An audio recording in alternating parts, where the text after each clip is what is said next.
welcome to the Prepared Homestead. This is Travis. Thank you all for stopping by to watch.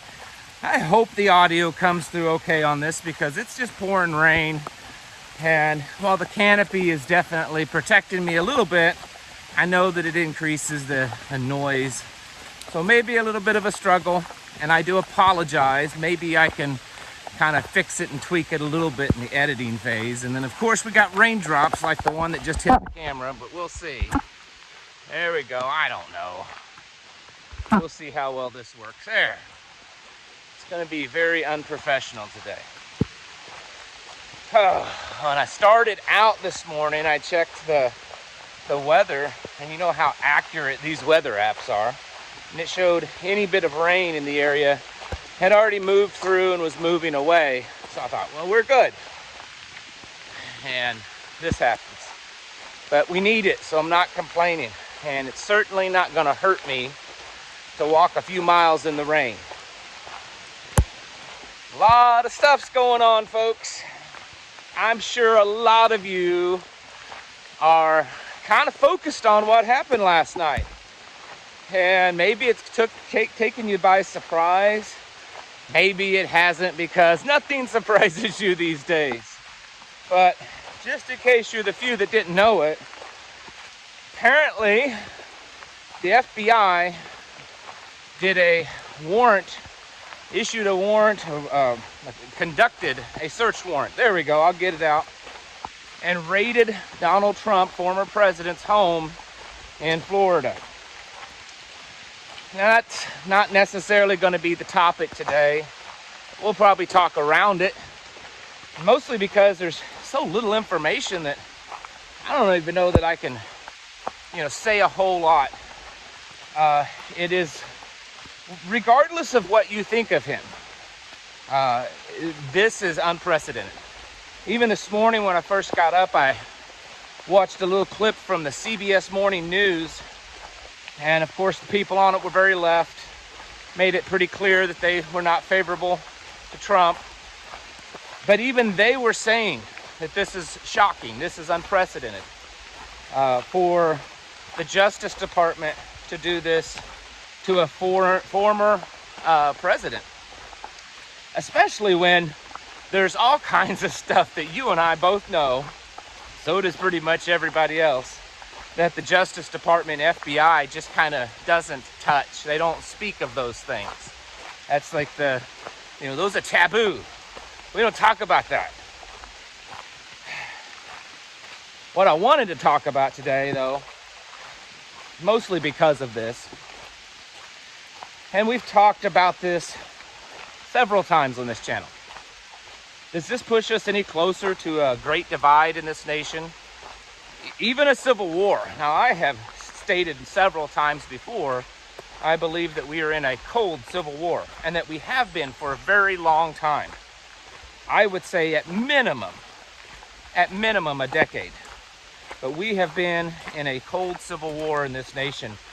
This divide between the left and the right, the people that are becoming more and more disgruntled, and rightly so, not just disgruntled because of some silly reason, but enough that they feel a physical conflict could justify their position. There's a lot of people that also feel that maybe it's not civil war, maybe it's revolution. And I've always taken the position that I don't think Americans are really capable of that anymore, mostly because we're pretty weak. I don't think we really understand what all that would entail, how bad that would get, and that the government has so much technology, so much capability, that maybe if there was a civil war or revolution, it may not last too long. But that's not necessarily completely truthful, I guess, because if you look at cases like Afghanistan, where they had virtually no technology, they were living in caves and using 50-60-year-old weapons, and basically they ran the United States military out of their country. So I guess there is a possibility that one could be successful.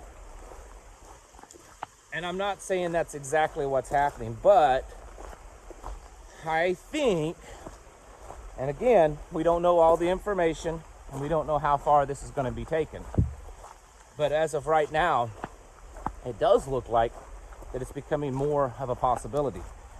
And I guess the question for us, what we should be asking, at least one of the questions we should be asking, is this being done on purpose? Are both sides involved in this to create a kind of scenario that the American people would fall into and work out perfectly for their plans? I mean, is that the case? Or is this truly a political witch hunt? The thing is with these people and political power, it's very hard sometimes to determine what's really going on. And so we can do our best guess, and then we just prepare the best we can accordingly. And I think that's where we're at right now, at least until we get more information. I don't think it's something that everyone should panic over. I certainly wouldn't recommend arming yourself and going down to some, local protest or march or anything like that. Probably very premature for that. And that's just my opinion.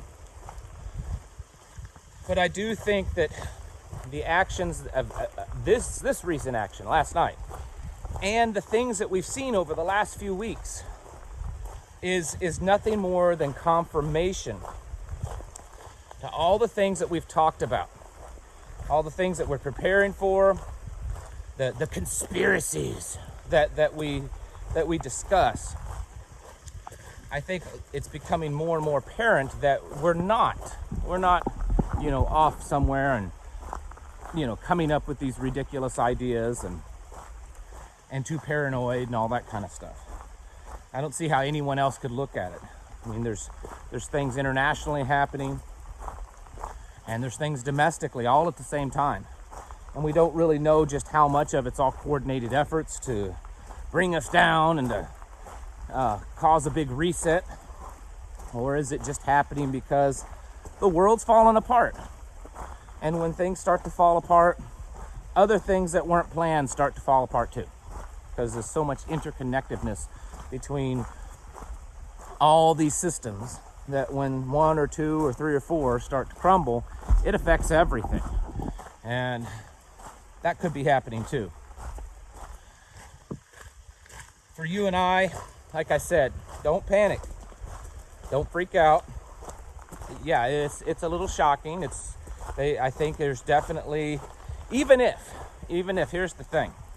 For those of you that aren't, that can't stand Trump at all, I consider myself pretty neutral on the matter, and try to look at it from that kind of position. But for those of you that absolutely can't stand him and think he's guilty of some crime, how this was handled is very unusual.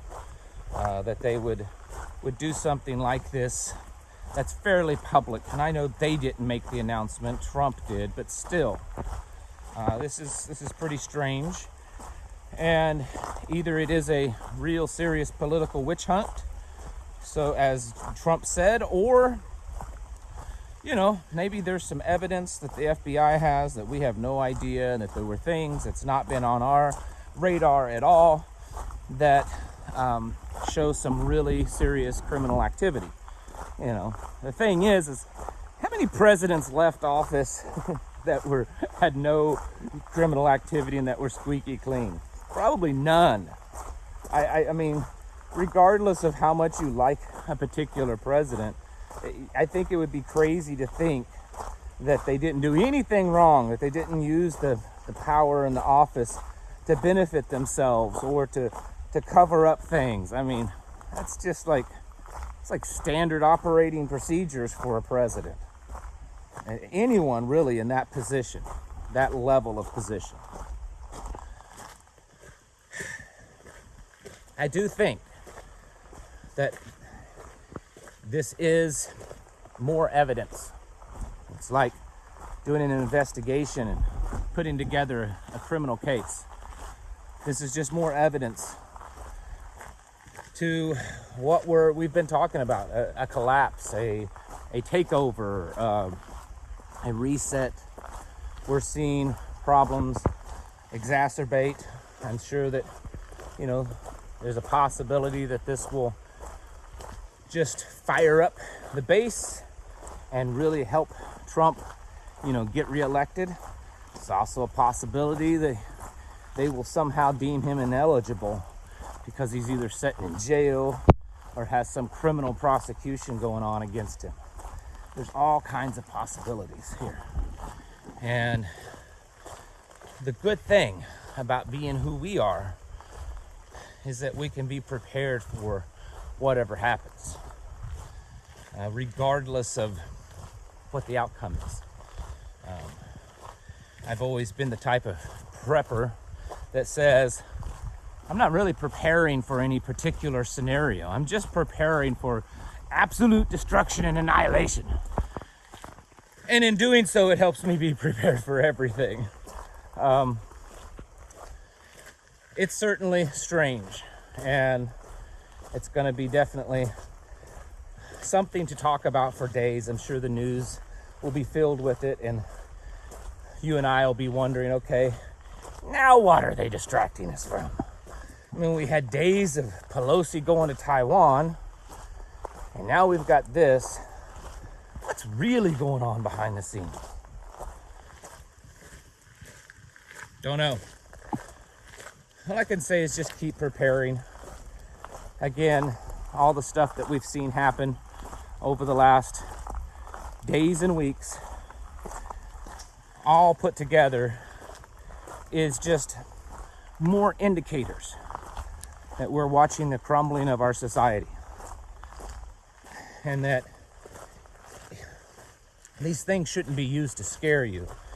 They should be used to invigorate you, to empower you, to give you fuel, to say, okay, what I'm doing is correct, and I need to do more of it. I need to get more ready. I know that things are happening, and whether or not things end up in a real extreme bad situation or just a little bad situation, we know that either way, it's getting bad, and we've got to get ready. That's about the only thing that we can do. Because in the end, we don't really fully know exactly what's going on. But most of us that are believers, we know how it's going to end anyways. So we just prepare for that day. Folks, get your houses in order. Prepare mentally, physically, and spiritually. Thanks for watching. Catch you in the next video.